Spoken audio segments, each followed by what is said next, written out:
বন্ধুরা, তোমাদের আজকে আমি একটা গুজরাটের বিখ্যাত ডালের রেসিপি করে দেখাবো। মিঠা ডাল। মিঠা ডালের জন্য আমি এখানে এক বাটি অড়হরের ডাল নিয়েছি আর তার সাথে দিচ্ছি এক মুঠো বাদাম। খুবই সুস্বাদু একটা ডালের রেসিপি। তোমরা কিন্তু এই ডালটা একদম বানিয়ে খাবে, খুব ভালো লাগে খেতে। এবার ভালো করে অনেকবার ধুয়ে নিতে হবে, এটা কোনো ভিজিয়ে রাখার প্রয়োজন নেই, বারবার ধুয়ে নিলেই হয়ে যাবে। দেখো ডালটা খুব ভালো করে ধুয়ে নিয়েছি, এটা কিন্তু কাঁচা চীনা বাদাম। এবার ডালটা আমি প্রেসারে সেদ্ধ করে নেব। দিয়ে দিচ্ছি পরিমাণ মতো জল,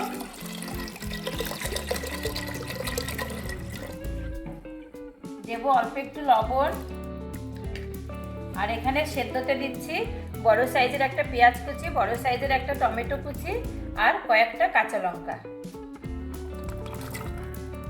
খুবই সুস্বাদু কিন্তু ডালের রেসিপি এটা। আর দেবো আমি 1 চামচ ঘি।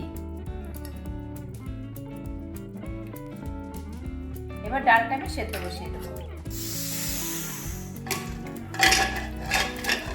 ডালটা খুব ভালোভাবে সেদ্ধ হয়ে গেছে, গাঢ় আছে বলে আমি একটু গরম জল মিশিয়ে নেবো। এর মধ্যে কিছুটা গরম জল মিশিয়ে নিচ্ছি।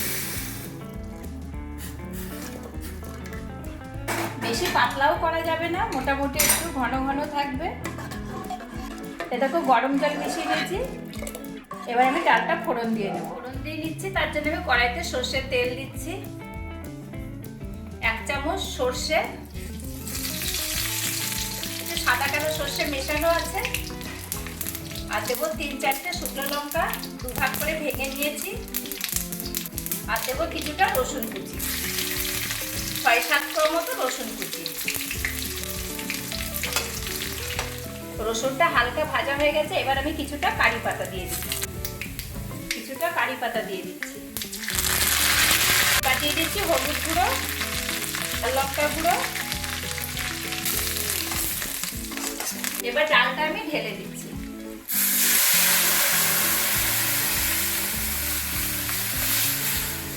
করে ফুটিয়ে নেব। দেখো ডালটা বলেও গেছে, কিন্তু একটু আস্তে আস্তে রয়েছে, এইভাবেই সেদ্ধ করতে হবে। এবার আমি 3-4 মিনিট মতো খুব ভালো করে ফুটিয়ে নেব। ডালটা খুব ভালো করে ফুটে উঠেছে। এবার আমি কিছুটা গুড় দিচ্ছি। এই ডালে সম্ভবত মিষ্টি হিসাবে গুড়ই দেওয়া হয়, গুড় যদি না থাকে তখন তোমরা চিনি ব্যবহার করতে পারো। আর কিছুটা দিচ্ছি তেঁতুলের পাল্প।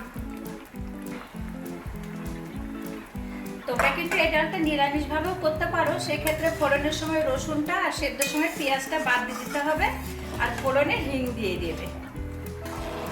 এবার আর কিছুক্ষণ ফুটিয়ে নেব, তাহলেই আমার গুজরাটি মিঠা ডাল রেডি হয়ে যাবে। সেদ্ধর সময় কিছুটা লবণ দিয়েছিলাম, আর একটু লবণ লাগবে, তাই আমি আর একটু লবণ দিয়ে দিচ্ছি। এ দেখো আমার গুজরাটি মিঠা ডাল রেডি হয়ে গেছে। এবার আমি একটা পাত্রে নামিয়ে নিচ্ছি।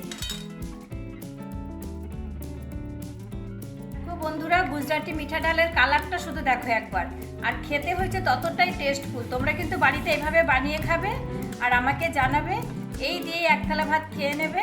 খুবই সুন্দর একটা ডালের রেসিপি। তোমরা তো নানান ধরনের ডাল করে খাও, এই ডালটা অন্তত একবার করে খাও বাড়িতে। আর আমার এই রেসিপিটা তোমাদের কেমন লাগলো অবশ্যই জানাবে, আর আমার চ্যানেলটা সাবস্ক্রাইব করে দিও।